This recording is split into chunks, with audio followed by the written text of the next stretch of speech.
সব গরু এখানেই কেনা বেচা করে। আচ্ছা আচ্ছা এটা কোনো পাস টাস নেই, মসজিদ মাদ্রাসা, তার জন্য 300 টাকা।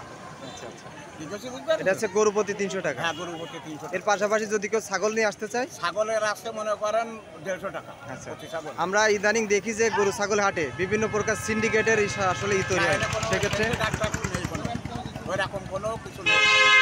তো সেক্ষেত্রে সব গরু এনে বেচা কিনা করে, মসজিদ মাদ্রাসা দিয়ে একটা ঈদের আনন্দ পায়। এই হাটটা তো ঘনস্থায়ী, শুধুমাত্র ঈদের সময় খালি হয়। ঈদের সময়, কুরবানি ঈদের। আর এর পাশাপাশি দূর দূরান্ত থেকে যারা আসতে চায়, আসলে তাদের উদ্দেশ্যে কি বলবেন এখানে? মানে দূরেতে যারা আসতে চায়, মানে কিনা লোক না, এমনি যারা ক্রেতা এবং বিক্রেতা উভয় যারা আসতে চায়। বেশি যদি মনে করে তারা দূরেতে আসলে যে উনি বেচা কিনা আসতে পারে।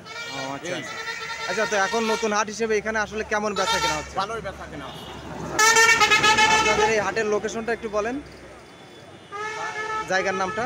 জায়গার নাম আছে দোরাস্তা, সাতিয়ানতলার আগে, তাই তো? সাতিয়ানতলা, তার আগুনদের খোলে দোরাস্তা। আচ্ছা ঠিক আছে, ধন্যবাদ।